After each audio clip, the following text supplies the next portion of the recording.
எல்லா ஹோம்மேக்கர்ஸும் அவங்களோட கிச்சன் 24 மணி நேரமும் டைடியாகவும் க்ளீனாகவும் ஆர்கனைஸ்டாகவும் இருக்கணும்னு தான் ஆசைப்படுவாங்க.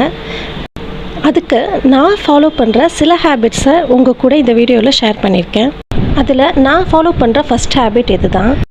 சமையலுக்காக சில பொருட்களை எடுத்து வெளியே வச்சுருப்போம்.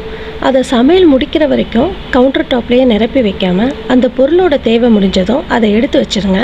அப்படி பண்ணுறதால நம்ம ஒர்க்கிங் ஸ்பேஸ் எப்போவுமே கிளட்டர் இல்லாமல் ஃப்ரீயாக இருக்கும். ரெண்டாவதாக, சமையலுக்காக நாம் நறுக்கிற வெங்காயம் தக்காளியில் மிஞ்சியதை வைக்கிறதுக்காகவே ஒரு தனியாக அதுக்குன்னு ஒரு பாக்ஸ் வைக்கிறது. அப்படி அதுக்குன்னு ஒரு பாக்ஸ் நான் ரெடி பண்ணுறதுனால அடுத்த நாள் சமைக்கும்போது புதுசாக வெங்காயம் தக்காளி எடுக்காமல் அந்த டப்பாவில் இருக்கிற வெங்காயம் தக்காளியையே மறக்காமல் நான் திரும்பவும் யூஸ் பண்ணிக்கிடுவேன்.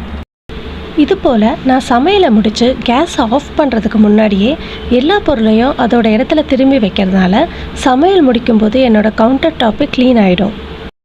1 இயர்க்கு முன்னாடி நான் பாத்திரம் கழுவுறதுக்கு மெய்டு வச்சுருந்தேன். அப்போல்லாம் அவங்க அடிக்கடி லீவ் போடுவாங்க.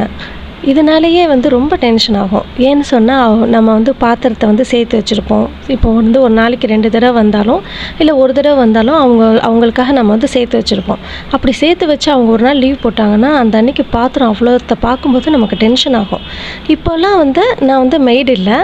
அதுக்கு பதில் இப்போ நானே பாத்திரம் எல்லாத்தையும் நானே கழுவிக்கிறேன். இப்போ நானே பாத்திரம் கழுவுறது எனக்கு ரொம்ப ஈஸியாக இருக்குது. அதுக்கு காரணம் டவுட்டெயிலிங் அப்படின்ற ஒரு டெக்னிக் தான். அது வேறு ஒன்றும் இல்லைங்க. நம்ம பாத்திரத்தை சேர்த்து வைக்காமல் நம்ம சமையல் பண்ணிகிட்டு இருக்கும்போதே அந்த வேலையை சேர்த்து பண்ணுறது தான். இப்போ நம்ம ஏதோ ஒரு சமையலில் ஏதோ ஒன்று செஞ்சிட்ருக்கோன்னா அந்த நேரத்தில் கொஞ்சம் கேப் கிடைக்கும். அப்போ சிங்கில் இருக்கிற எல்லா பாத்திரத்தையும் நம்ம உடனே வாஷ் பண்ணி வச்சிடலாம். அப்படி பண்ணும்போது நம்மளுக்கு சிங்க்கு ஃபுல்லாக நிறையாது.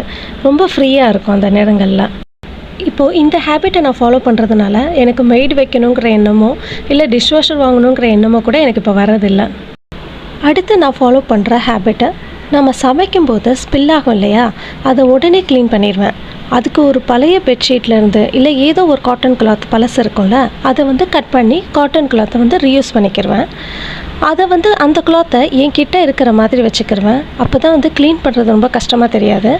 அதே கிளாத் தூரமாக இருந்தாலோ நம்ம கைக்கு ரொம்ப தள்ளி இருந்தாலோ அப்புறம் க்ளீன் பண்ணிக்கிடலான்னு தோணும்.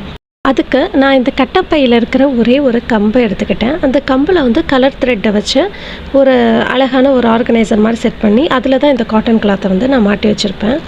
வீட்டை க்ளீனாக வச்சுக்கிறதோட நம்ம சில டிஐவை செஞ்சு அதை நம்மளை சுற்றி இருக்கிற அந்த கிச்சனையே அழகாக வைக்கிறது மூலமாக நம்ம வேலையை கொஞ்சம் ரசித்து செய்யலாம்.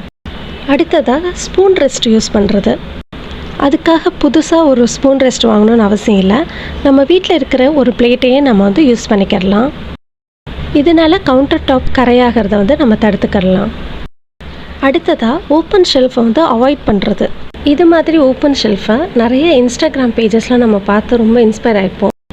ஆனால் நம்மளோட இந்தியன் குக்கிங்கை பொறுத்த வரைக்கும் நிறைய ஆயில் யூஸ் பண்ணுறதுனால ரொம்ப எண்ணெய் பிசுக்காகக்கூடிய வாய்ப்பு அதிகமாக இருக்கும். இதனாலேயே நம்ம க்ளீனிங் ஒர்க் அதிகமாகும். நம்ம அந்த பாக்ஸஸ் எல்லாத்தையும் க்ளீன் பண்ணுறது இந்த மாதிரி அதிகமான வேலைகளை தவிர்க்கிறதுக்காகவும் இல்லை, இதே மாதிரி பேண்ட்ரியை நம்ம வெளியே தெரிகிற மாதிரி இருந்துச்சுன்னா ரொம்ப கிளட்டராக ஃபீல் ஆகும் நமக்கு. இதனால் நம்ம இந்த மாதிரி க்ளோஸ்டு கபோர்ட்ஸு இல்லைன்னா நம்ம கர்டன்ஸ் இந்த மாதிரி யூஸ் பண்ணிக்கிடலாம். எங்கள் வீட்லேயும் 2 ஓப்பன் ஷெல்ஃப் இருக்குது. அதில் ரொம்ப எசென்ஷியலான டெய்லி நான் யூஸ் பண்ணுற பொருள் மட்டும்தான் வச்சுருப்பேன். இதனாலேயே எனக்கு க்ளீனிங் ஒர்க் ரொம்ப கம்மியாக தான் இருக்கும். ஜஸ்ட் அந்த 2 ஷெல்ஃபை மட்டும் நான் வைப் பண்ணால் போதுமானதாக இருக்கும். பெரிய கபோர்ட்ஸ்லாம் மந்த்லி ஒன்ஸ் மட்டும் நான் அதை க்ளீன் பண்ணால் போதும். எனக்கு அந்த அளவில் ரொம்ப லெஸ் ஒர்க்காக நான் மெயின்டைன் பண்ணிக்கிடுவேன். இந்த பாயிண்ட்டு கண்டிப்பாக புதுசாக வீடு கட்டுறவங்களுக்கு ஹெல்ப்ஃபுல்லாக இருக்கும்னு நம்புகிறேன். The final point is decluttering.